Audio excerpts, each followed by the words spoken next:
Hi, we're Claudia and Jackie Oshray of The Toast, and welcome to What Are the Odds, the show where we take the biggest stories in culture and see what the odds have to say and tell you exactly where we stand. Hey guys, how you doing? I'm doing good. I love referencing the Poly Market pop culture markets because it's such a great way to get some perspective on our opinions. Yes, a lot of times it does feel, as hosts of the biggest pop culture show in the world, that we're like shouting into an echo chamber. And that we're only talking to each other. And, you know, we always agree with each other. So it's hard for us to like understand and know if there's people who disagree with us. Now, we haven't seen you guys since our last episode. Hope you missed us. And I hope Did you miss us? Because we missed you. Hope some of the other hosts have been keeping you company.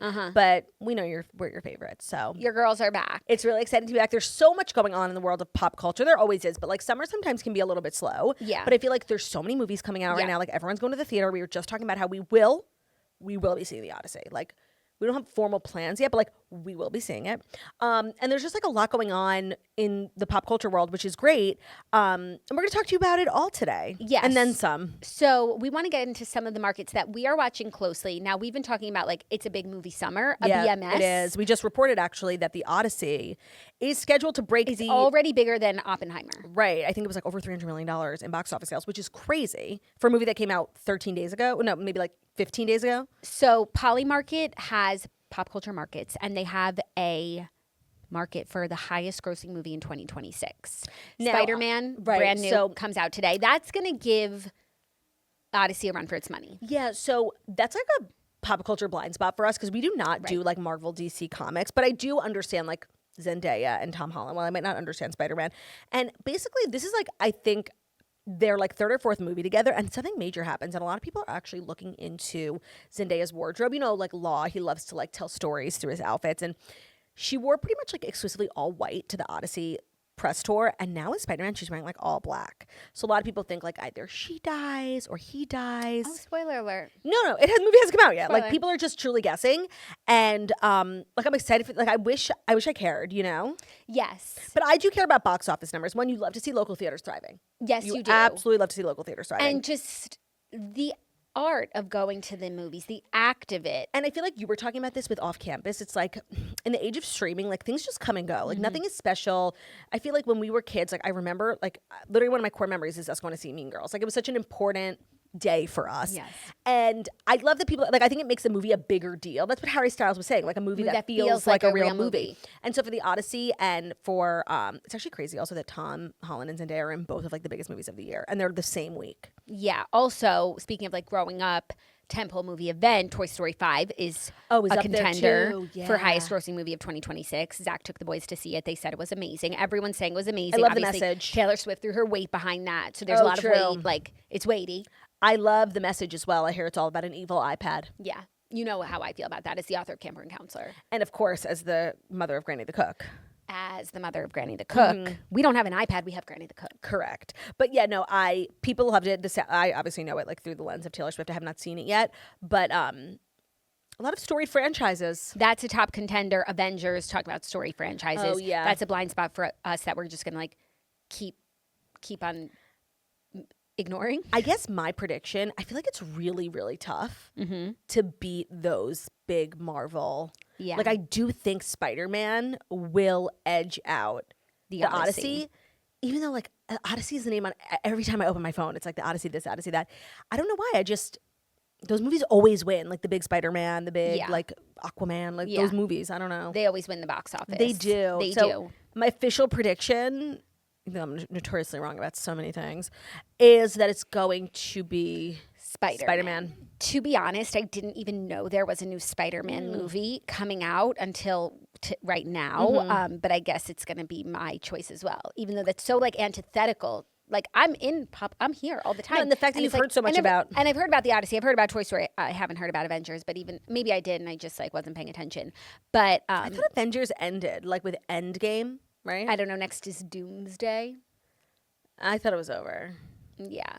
So I guess it will be Spider-Man for highest grossing movie. However, there's also a market for Oscars 2027 Best Picture winner. And this is where I feel like it's like buzz versus audience. Like definitely audience wins the first market that we talked about of highest grossing, but buzzworthy, The Odyssey. What was was it the Oscars that added a box office achievement award? Was that the Oscars or was that, I think maybe it was the Golden Globes? Because box office achievement, like we were talking about Wicked last year, like that's something, but that might not win Best Picture. Fake award. I think it's a fake award too. Best Picture winner here is what like the market is saying will be the contenders, The Odyssey. Absolutely. Dune Part 3. Oh my God, the Dune franchise is an industry plant. Continue. Wild Horse 9. Okay. Digger. Okay. Fjord. Okay. Project Hail Mary. Oh. Mm-hmm. I feel that in years where Christopher Nolan is set to release a film, like everybody takes the year off, except for Greta Gerwig and Barbie, because it doesn't sound highly competitive, and it's like almost certain to me that The Odyssey is going to win. Yeah. The market that is the leader right now. Yeah. And I feel like that feels right considering I didn't even know these other movies It's were kind of in like existence. when Taylor Swift is set to release an album, like people move their albums away from that week. I think that Christopher Nolan is definitely the Taylor Swift of the film industry. Oh, you think so? Yeah, I mean, I think if you have like a big passion project, like and the Oscars are important to you, like maybe just wait till next year. Well, He doesn't there's- release movies that often. There are a couple, like there's Quentin, Quentin, yeah, of course. there's James. Of course. There's Guillermo del Toro. Yeah, Greta. She's a big one. Greta. But no, I think they all sort of like bow down to There's Christopher Nolan. Catherine Bigelow. They all bow I down. know. There's too. Kenneth Ortega. Let's talk about Kenny Ortega. And what is the Poly Market odds for his eventual Oscar? Yeah. Oh, Yeah. if I were in the market such as that, I'd put it all on Kenny Ortega. 1,000%. But speaking of Taylor Swift Mm-hmm. music, what are the artists doing this year? There's also a market for top album of 2026. We were just having this conversation. We were talking about this extensively. It's kind of been like an amazing year for music. And I think a lot of times when Taylor's albums are in the talks for album of the year, it's sort of just like assumed she's going to win. I think this is the first time in a really long time that it's pretty much assumed that she's not going to win. I do think she'll be nominated because they respect her and, she sold a lot of copies, which does mean something. But I think, tell me if I'm right about who else is in the people are predicting. Okay, these are the top Taylor predictions. Swift. No. Oh, people don't think Taylor Swift. No. Okay, Olivia Rodrigo. Right now, she's there at like a number 5 level. Noah Khan. Not here. Oh, okay, like maybe I don't know. Like, is my finger not on the pulse? The number 1, that has like the highest odds by a mile, is Debbie Tirarmas Photos. Oh, Bad Bunny. Photos, of course. Then there's BTS. Is there? Then there's Drake. Oh yeah, okay, for sure. Really, for sure. I was watching a video of him the other day, and I was like, like sad that Drake is no more, Oh, you're very much like Drake is you're right. around. Oh, Drake is more. I'm glad. I like Drake Drake. just has that. Like he could disappear for as long as he wants. First of all, when he releases an album, it's almost always just good. So like you don't have to worry about it being bad or good. And people just love him. Men and women. Like, I'm so glad. men are so loyal to him and women just like love him. He has it made in the shade. He's gonna be famous forever. I'm so glad to hear. I'm And happy to hear that. At his core, he's just very talented. So like as long as you have that, you'll always be okay. And then also up there is The Romantic by Bruno Mars, which is an album I have Oh. thoroughly engaged in and is very sonically pargy. Yeah, I feel like the industry doesn't always give Bruno his flowers. No. And It's like we all agree that Bruno's the greatest. Like whenever we cite the greats or the best songs or just like the songs that are perfect, like everyone agrees that it's Bruno, but it's like no one wants to give Bruno his flowers. yeah, he's like almost That's a constant theme in my house. he's almost like too commercially successful for his own good. Like even his like Apata is first of all the best song ever. It is the biggest song ever, like globally. It's not like America, but all over. Like they know it in every country. It's kind of like Pharrell's Happy. And I don't know. I just feel like people almost look down on that type of commercialism and that commercial success. Perhaps. But I then don't. or you think about like Uptown Funk. Like now we've listened to it so many times And it's that like a wedding song. but just like when you listen to the song, it's perfect. No, I think people listen to the song now and they're like roll their eyes. Or No, like no, it's but corny. like go back. I'm to- sorry. I just want to say like I don't like the way I felt about it the first time I heard it is the way I feel about it. If you played it for me right now, And if it plays at a wedding, I'm on the dance floor. Dum. I'm not on the dance floor. I'm dun, underneath dun, the dance dun, floor. dun, Bum dun. bum. It's so good. But like, how do you not tapping your foot? Totally. when it comes to album of the year, it's like, well, album of whose year, What's right? album of Turdy's year? It does feel like, I don't want to get into, like politics over here, but it does feel like sad. Not sad, but like a little scary to say as a big Taylor Swift, like probably number one Swiftie, registered Swiftie. Like, I do think it's Olivia Rodrigo. I mean, it's not The Life of a Showgirl, which like I can't believe I'm saying. Yeah. But Olivia Rodrigo's album, it's just like funny what hits you and like what you listen to, what you reach for in your car. It is a masterpiece. I've talked about it briefly on the podcast, but like, and all of her albums are good. I don't know why I'm so surprised, but I think maybe I thought like I just like sort of aged out of her music, or maybe I couldn't relate to it. It's just good. That's what I keep saying. Like, if the quality is there, like I don't care who you are, what you are, like it just works. Yeah, no, I'm enjoying it as well, which is crazy because I'm older. What's the album of your year? The album of my year might be Bruno Mars. If I'm thinking about like albums that I've really listened to backwards and forwards. Morgan Wallen album this year is really good too. It is really good, but I don't think he'll be like nominated and certainly not win Certainly anything. not, yeah. Ella Langley Oh yeah. is an album of my year. And then I'm just going to take everyone's word for it that Noah Kahan's album is an album of the year. I haven't listened, but he's a talented artist. You should like To listen to the album? yeah. Okay. I'll listen now. Yeah, I don't know. Like, is folksy music like your vibe? Like, yes, I like Stick like Season. alt? I You like Stick And I Season? like Somber. You know I do. okay, is somber alt? And also I can't listen to Noah Kahan's album because I'm going to encounter Orbit. You'll have to just block the song. It's called The Orbiter, I think. I'm going to counter Orbiter, yeah, which I just, can't do. You tell like Spotify or wherever you're at, like to not play it. That's like when that Peter Dinklage song comes on the Wicked soundtrack. Yes, they should just remove that song from the soundtrack entirely. 'Cause There it's a is universal A experience. feature to hide it. Is there? I love that. Well, you should do that with The Orbiter.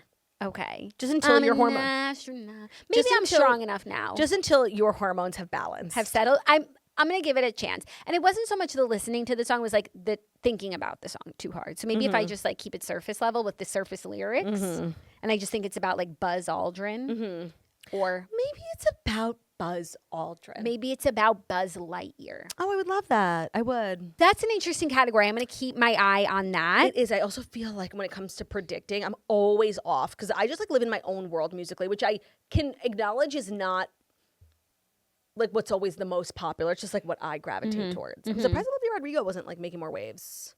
Well, I yeah, do think she's she'll be there there. in like a small capacity, but her album's also new, and maybe Yeah. like some of the people don't know needs it to so marinate. well. And then they also have like some fun pop culture markets, like for the girlies, you Mm-hmm. know, Kim Kardashian and Lewis Hamilton to be engaged. People are wondering if they're going to be engaged. Do you think Kim will marry again? Like I don't, That's a good question. yeah, I think that like maybe Lewis and her like are endgame, but I actually cannot see her ever getting legally married ever again. So maybe she'll be like engaged forever or Yeah. like just be in a long-term partnership.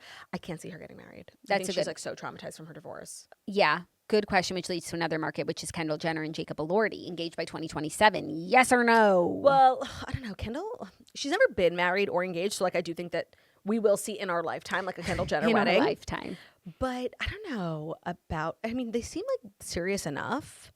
Yeah. I don't know. She has, like, a lot of high profile relationships. And I just don't get the sense, like, this is going to be the one. Yeah. You know what I mean? I know. It's like, why now? right. What's different? He's Manish Australian. Tana. Maybe he's because he's Australian. Or age.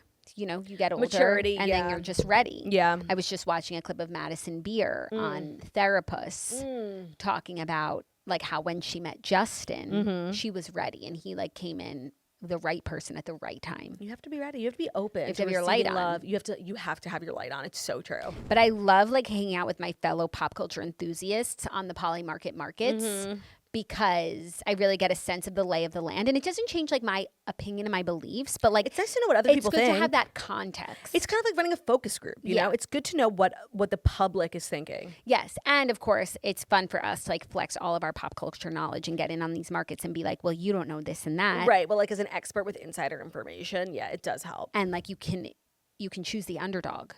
Right. We're always choosing the underdog, don't you find? Yeah, we are the underdogs. 1,000%. Put that in your market and smoke it. Am I right?